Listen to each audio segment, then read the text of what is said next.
Germany cannot afford to waste its resources on giving away to Ukraine while we become vulnerable at home.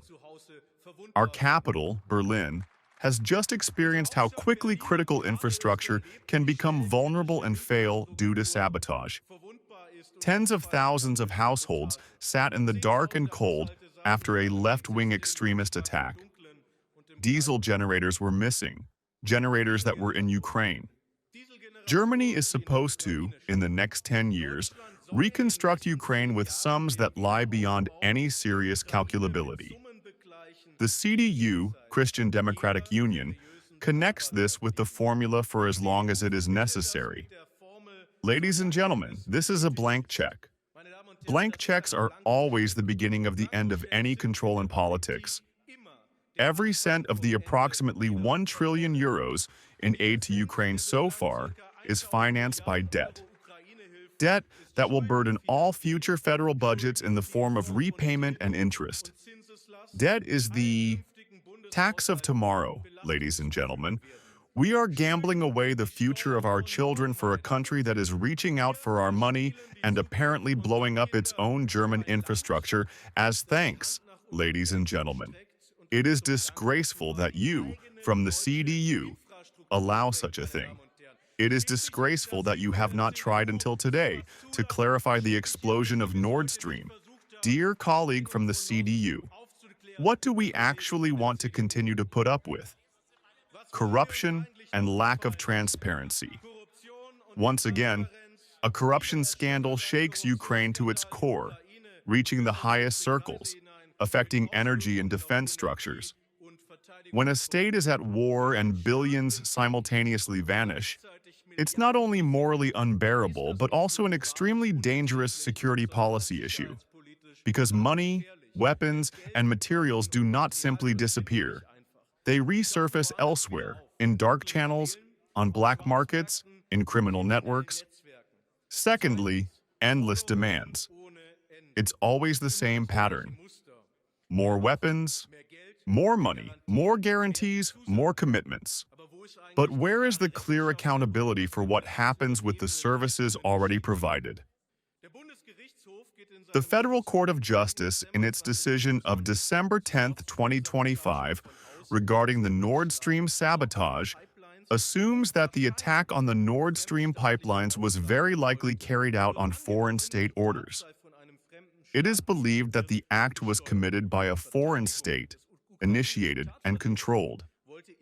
The defense of the Ukrainian suspect sought to achieve immunity for them by arguing, listen carefully, dear colleagues of the CDU, that the act was part of the war between Ukraine and Russia. Everything, truly everything, suggests that this attack was ordered with the knowledge of the Ukrainian government. The federal government cannot simply continue to pretend that this is not known.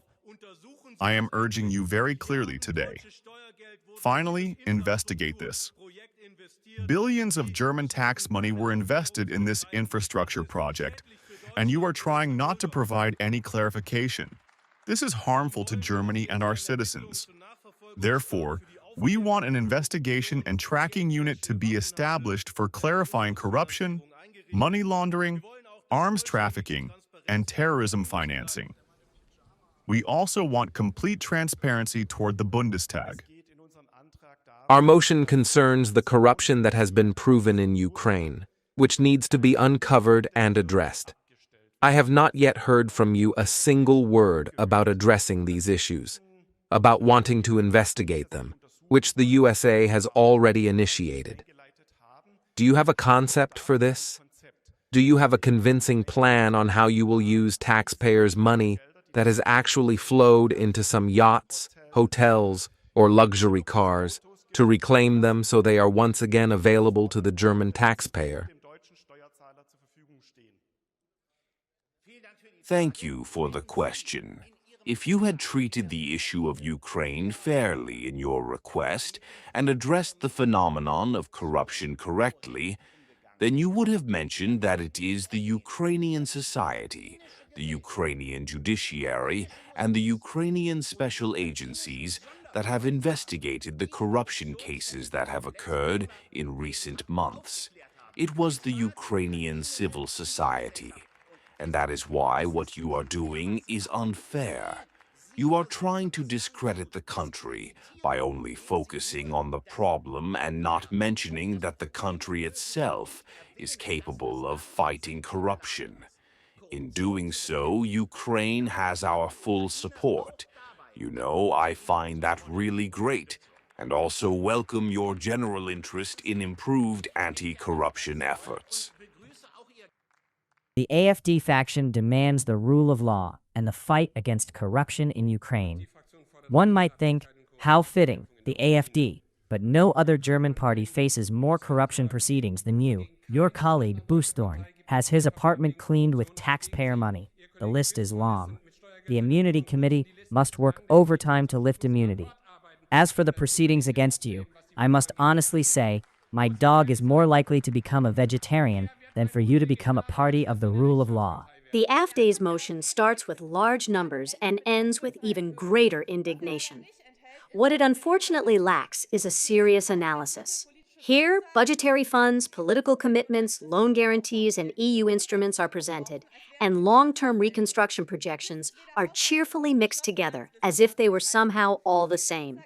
This is neither budgetary nor financially sustainable. This is agenda setting with billions of amounts. This isolated consideration of absolute numbers without context in relation to the German gross domestic product, without comparison to defense expenditures or other international obligations, is meant to create one thing: the feeling that solidarity is a financial loss of control. But this is not enlightenment, it's propaganda. Yes, corruption is a real problem in Ukraine. However, it is not an argument for ending solidarity.